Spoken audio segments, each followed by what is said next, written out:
जब भगवान श्री राम पंचवटी में निवास कर रहे थे, तब एक दिन इच्छा अनुसार रूप धारण करने वाली रावण की बहन सुपनेखा सुंदर सवा रूप में श्री राम के सन्निकट गई। उसने श्री राम के दिव्य सवा रूप पर मोहित होकर उसने कहा, हे कमल नयन, तुम किसके पुत्र हो और तुम्हारा क्या नाम है?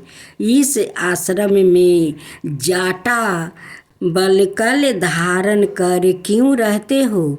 यहाँ रह कर तुम क्या प्राप्ति करना चाहते हो? मुझे बताओ। मैं राक्षस राज महात्मा रावण की बहन कामरूनी सुपनेखा हूँ। इस संसार में तुम्हारे सामने सुंदर पुरुष और मेरे सामने सुंदर स्त्री कोई भी नहीं है।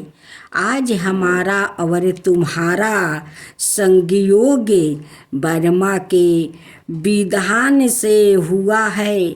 मैं अपने भाई खर के साथ इसी वन में रहती हूँ। रावण ने मुझे इस सवर्ण वन का अधिकार सौंप दिया है। मैं तुम्हारे विषय में जानना चाहती हूँ, अतः तुम मुझे अपना परिचय दो। भगवान श्री राम ने उसे कहा, मैं अयोध्यापति महाराज दशरथ का पुत्र हूँ। मेरा नाम राम है। यह सुंदरी मेरी पत्नी है। जनक जननी सीता है और यह सुंदरी कुमार मेरा छोटा भाई लक्ष्मण है। हे सुंदरी, बताओ मैं तुम्हारा कौन सा कार्य करूं? श्री राम का वचन सुनकर सुपनेखा बोली, राम, आज तक मैं अविवाहित हूँ, क्योंकि संसार में मेरे अनुरूप कोई पुरुष मिला ही नहीं जिसे मैं विवाह कर सकूं। आज मेरे मन ने तुम्हें देख कर तुम्हें दिव्या सुंदर पर मोहित हो गया हूँ। अतः तुम मुझसे विवाह कर लो और इस वन में मेरे साथ सुख पूर्वक जीवन व्यतीत करो। श्री राम ने मुस्कुरा कर कहा, हे सुंदरी, मेरी तो पतिव्रता भायरा मौजूद है, जिसका त्याग मेरे लिए संभव है। इसके रहते हुए तुम जन्म भर सौतन डाह से जलती हुई किस प्रकार रह सकोगी? हाँ, मेरा छोटा भाई लक्ष्मण है, वो तुम्हारे योगपति हो सकता है। तुम इस विषय में उसी से बात करो। फिर सुपनेखा लक्ष्मण के पास गई और बोली, हे लक्ष्मण, अपने भाई के आज्ञा अनुसार तुम मेरे पति हो जाओ। आज हम और तुम परस्पर एक संगे रहेंगे। विलंब मत करो। सुपनेखा के कथन पर लक्ष्मण ने कहा, हे साध्वी, मैं तो भगवान श्री राम का दास हूँ। मुझे अपना पति बनाने से तुम्हें भी उनकी दासी बनना पड़ेगा। तुम्हारे लिए इससे बड़ी दुख की बात भला और क्या होगी? तुम उन्हीं के पास जाओ। वो महाराज है और सबके स्वामी है और सब कुछ करने में समर्थ है। यह सुनकर सुपनेखा विशेष क्रोध हो गई। वो श्री राम से बोली, राम, तुम बड़े ही चलितर हो मुझे इधर उधर घुमा कर मेरे जुधे मनोरथ का तुम उपवास कर रहे हो। शायद तुम्हें मेरी असीम शक्ति का ज्ञान नहीं है। मैं अभी तुम्हारे सामने ही तुम्हारी पत्नी सीता को खा जाती हूँ। ऐसा कहकर वो भयंकर रूप धारण करके सीता को खाने के लिए दौड़ी। भगवान श्री राम लक्ष्मण को उसे दंडित करने का संकेत किया।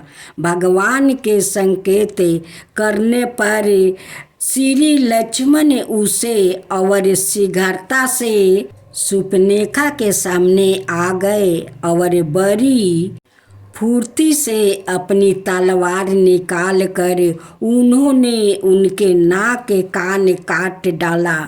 पीड़ा से छटपटा रही थी, खून से लथपथ हो गई और विलाप करती हुई खर दूषण के पास गई। शूर्पणखा विलाप करती हुई खर के चरणों में जाकर गिर पड़ी। उसने खर से कहा, भाई तुम्हारे बल और पराक्रम को धिक्कार है। आज तुम्हारे ही राज्य में मनुष्य जैसे निरीह प्राणी निर्भय होकर तुम्हारी बहन की दुर्दशा करने का दुस्साहस कर रहे हैं। उसकी विचित्र दशा देखकर खर ने कहा, शूर्पणखा क्या बात है? मृत्यु के मुख में जाने वाले किस दुष्ट ने तुम्हारी यह दशा की है? तू सही बतला, वो काल के सामने बलवान क्यों ना हो? मैं उसे तत्काल यमराज के घर भेजकर तुम्हारे इस अपमान का बदला लूँगा। ओ देव दानव राक्षस यक्ष मनुष्य कोई भी हो, अपनी तीक्ष्ण तलवार से काट कर उसके टुकड़े टुकड़े कर डालूँगा। राक्षसी शूर्पणखा ने कहा, भाई यहाँ सीता और लक्ष्मण सहित अयोध्यापति दशरथ का पुत्र राम दंत कारण ऋषियों मुनि को राक्षसों के भय से निर्भय करता हुआ निवास कर रहा है। उसने पृथ्वी को राक्षसों से विहीन करने की प्रतिज्ञा कर रखी है। उसी की प्रेरणा से उसके भाई लक्ष्मण ने मेरी नाक कान काट कर यह दुर्दशा की है। यदि तुम में अपने पुरुष का जरा भी अभिमान हो तो तुम उन दोनों राक्षस शत्रुओं को तत्काल मार डालो। मैं उन दोनों का खून पीऊंगी, नहीं तो अपना शरीर त्याग कर यमलोक चली जाऊंगी। शूर्पणखा का कथन सुनकर और उसकी दुर्दशा देखकर खर अत्यंत क्रोधित हुआ और उसने तत्काल युद्ध के लिए प्रस्थान कर दिया। उसके साथ 14 सहस्त्र राक्षस की विशाल सेना थी। खर दूषण और त्रिशिरा सभी नाना प्रकार के दिव्य अस्त्र से सुसज्जित थे। सब एक के एक महान पराक्रमी थे। राक्षसों का कुलाहल सुनकर श्री राम ने लक्ष्मण से कहा, लक्ष्मण देखो राक्षसों का कुलाहल सुनाई पड़ रहा है। निश्चय ही राक्षसों की विशाल सेना आ रही है। आज मेरे साथ उनका भयंकर युद्ध होगा। अतः हे महाबली, तुम सीता को लेकर पर्वत की किसी कंदराए में चले जाओ। आज मैं इन समाप्त राक्षसों का एक के साथ वध करना चाहता हूँ। उसके बाद लक्ष्मण जी जो आज्ञा कह करे और सीता जी को साथ लेकर पर्वत की एक कंदेरा में चले गए। फिर श्री रामचंद्र जी धनुष और 2 अछाए बाण वाले तरकस बांध कर युद्ध के लिए तैयार हो गया। उसी समय राक्षसों की सेना श्री राम के ऊपर नाना प्रकार अस्त्र शस्त्र की वर्षा करने लगी। श्री राम ने अत्यंत लघवे से उनके समस्त अस्त्र शस्त्र को काट डाला। फिर सहस्त्रों बाणों से उन समस्त राक्षसों को मार कर उनके नायक खर सुसन और त्रिशिरा का भी वध कर डाला। इस प्रकार रघुवंशियों में श्रेष्ठ श्री राम ने आधे पहर में ही समस्त राक्षसी सेना का संहार कर दिया। श्री लक्ष्मण जी जब श्री सीता जी को लेकर गिरी गुरेह से वापस आया तो तब वहाँ संपूर्ण राक्षसों को मारा हुआ देखकर वो विशेष विस्मित हुआ। श्री सीता ने श्री राम का आलिंगन किया और उनके घावों पर मलहम पट्टी किया। सुपनेखा भी निराशित और असहाय होकर खर सुसन की मृत्यु पर विलाप करती हुई रावण के पास लंका चली गई। विशाल राक्षसी सेना का संहार हो जाने पर दंडकारण्य के ऋषि मुनि निर्भय हो गए।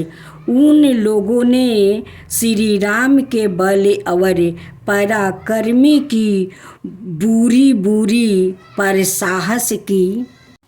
लंका में पहुंचकर सुपनेखा ने रावण से कहा, रावण तू बड़े ही परमादी और बूढ़ हो।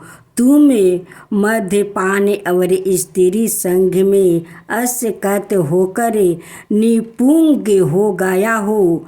तुम्हारा खुफिया तंत्र निष्कार हो गया है। फिर तुम कैसे राजा रह सकते हो। खर दूषण त्रिशिरादि 14 सहस्त्रों राक्षसों को राम ने एक क्षण में ही मार डाला और सारे जन स्थान को ऋषियों मुनियों के लिए निर्भय कर दिया। तुम्हारी बहन विरूप कर दी गई है और तुम्हें अभी तक कुछ भी पता नहीं है। इसलिए मैं कहती हूँ कि तुम बूढ़ हो। रावण ने कहा, सुपनेखा तू मेरी आलोचना छोड़कर अपनी दुर्दशा करने वाला का नाम बता। मैं उसका मूलोच छेद कर दूंगा। सुपनेखा बोली, मैं एक दिन जन स्थान में गौतमी नदी के किनारे जा रही थी। वहाँ पंचवटी नाम का आश्रम में मैंने धनुष बाण धारण करने वाला जाटा बलक लादी से शोषभीत शोभाधाम राम को देखा। उसका छोटा भाई लक्ष्मण भी उसके समान रूपवान है। उसकी पत्नी सीता तो साक्षात लक्ष्मी के समान सुंदर है। उसने मैंने तुम्हारी पत्नी बनाने के लिए लंका में लाने का प्रयत्न किया। फिर राम की प्रेरणा से उसके छोटे भाई लक्ष्मण ने मेरी नाक कान काट डाली। मैं दुखी होकर खर दूषण के पास गई। उन्होंने अपने सेनापतियों सेना सहित राम पर आक्रमण कर दिया, किंतु राम ने क्षण मात्रा में सबका संहार कर डाला। यदि उसकी पत्नी सीता तुम्हारी भायरा बन जाए तो तुम्हारा जीवन सफल हो जाए। यह सुनकर रावण ने उसे सांत्वना देकर धैर्य बांधाया और चिंताग्रस्त होकर महल में चला गया। प्रातः काल होने पर रावण ने सोचा कि खर सुसन मेरे सामने बलवान थे, उन्हें मारने की शक्ति ईश्वर को छोड़कर अन्य किसी में नहीं हो सकती। यदि संसार के पाप भार का हरण करने वाले ईश्वर का अवतार हो गया है तो मैं उनसे बैर बढ़ाकर अपने उद्धार का मार्ग परास्त करूँगा, क्योंकि मेरी इस तमाशी देह से भजन होना संभव नहीं है।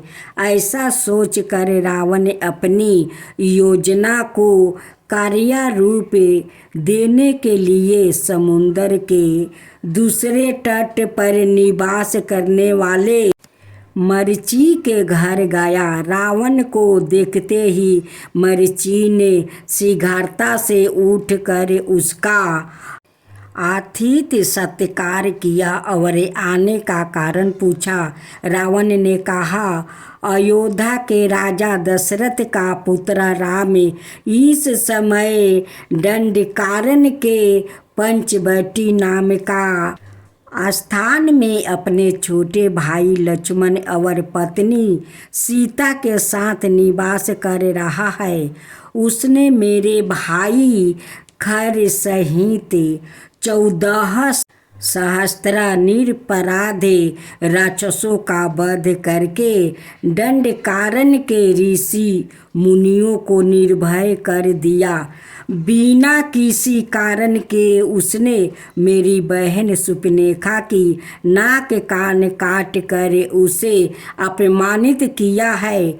उसकी भायरा परम रूपवती और तीनों लोकों को मोहित करने वाली है। मैं तुम्हारी सहायता से राम को उसके आश्रम से दूर हटाकर और उसकी पत्नी का हरण कर उसे दंडित करना चाहता हूँ। यदि तुम मेरी आज्ञा का उल्लंघन करोगे तो तुम्हें भी अभी अपनी तलवार से यमलोक पहुंचा दूंगा। मरीचि ने विचार किया कि यदि मैं इस दुष्ट के हाथों मारा जाता हूँ तो मुझे नरक होगा और श्री राम के हाथों मर कर मैं संसार सागर से पार हो जाऊंगा। यह सोचकर मरीचि ने रावण के रथ पर चढ़कर पंचवटी आया और सौरन मृग का रूप धारण कर वो श्री राम के आश्रम के आसपास विचरण करने लगा। भगवान श्री राम रावण के सारे षड्यंत्रों समझ कर एकांत में सीता जी को समझाते हुए कहा, प्रिया, अब मैं कुछ मनुष्य लीला करना चाहता हूँ। अत तुम मेरे साथ अपनी माया रूपी छाया को छोड़कर कुछ समय के लिए अग्नि में निवास करो। फिर मैं राक्षसों का संहार कर पृथ्वी का भार हरण करूं। भगवान के ऐसे कहने पर श्री सीता जी मायामयी सीता को कुटिया में छोड़कर सवाई अंतर्ध्यान हो गई। जब मरीच मायामयी सौरन मृग बन कर आश्रम के आसपास विचरण कर रहा था, तब उसे देख कर मायामयी रूपी सीता ने श्री राम से हंसते हुए कहा, हे नाथ, इस विचित्र सौरन मृग को देखिए। इसके शरीर पर कैसे अद्भुत बिंदु है और यह कैसी निर्भयता से विचरण कर रहा है। मैं इसके अनुपम सुंदर से मैं मोहित हो गई हूँ। आप इसे बांध कर ला दीजिए। यह सुंदर हिरन मेरे कीड़ा मृग बनेगा। यदि ऐसा संभव ना हो सके तो इसका वध करके इसकी सुंदर छाल ही ले आइए। हम लोग उस पर सुख पूर्वक विश्राम करेंगे। सीता जी के अनुरोध पर बहुत अच्छा कहकर श्री राम ने अपना धनुष बाण उठा लिया और जाते समय लक्ष्मण से कहा, लक्ष्मण, तुम प्राण प्रिया सीता की यंत्र पूर्वक रक्षा करना। वन में बड़े ही मायावी और भयंकर राक्षस विचरण किया करते हैं, अत तुम विशेष सावधान रहना। ऐसा कहकर श्री राम माया मृग के पीछे दौड़ पड़े। भगवान श्री राम बड़े ही भक्त वत्सल है, वो सब कुछ जानते थे। तथापि सीता जी को प्रसन्न करने के लिए वो मृग के पीछे गया। वो मृग कभी तो पास दिखाई देता था, कभी एक क्षण में ही दूर भाग कर छिप जाता था। इस प्रकार लुकते छिपते वो श्री राम को दूर गहन वन में ले गया। वहाँ भगवान श्री राम ने अपने धनुष पर एक क्षण बाण का साधना किया और एक ही क्षण में उस मृग रूपी मरचीन का वध कर डाला। बाण लगते ही मरचीन अपने रूप में आ गया और रक्त वामन करता हुआ पृथ्वी पर गिर पड़ा। उसके बाद उसने श्री राम के स्वर में, हाय लक्ष्मण, रक्षा करो, करुणा सवार से पूरे वन को गुजा दिया। इधर सीता जी के कानों में जब हाय लक्ष्मण, हाय लक्ष्मण, रक्षा करो का करुणा सवार पड़ा, तब वो भय और शोक से व्याकुल हो गई। उन्होंने लक्ष्मण से कहा, लक्ष्मण, तुम शीघ्र जाओ, लगता है तुम्हारे बड़े भाई पर कोई भयानक संकट आ पड़ा। लक्ष्मण ने कहा, देवी, आप अनायासक भय और चिंता को त्याग दो। भगवान श्री राम की पलकों के संकेत मात्रा से इस दृष्टि का सूजन और संहार होता है। उन पर सपने में भी संकट नहीं आ सकता है। इस पर सीता जी ने क्रोधित होकर लक्ष्मण को कटु वचन कहा।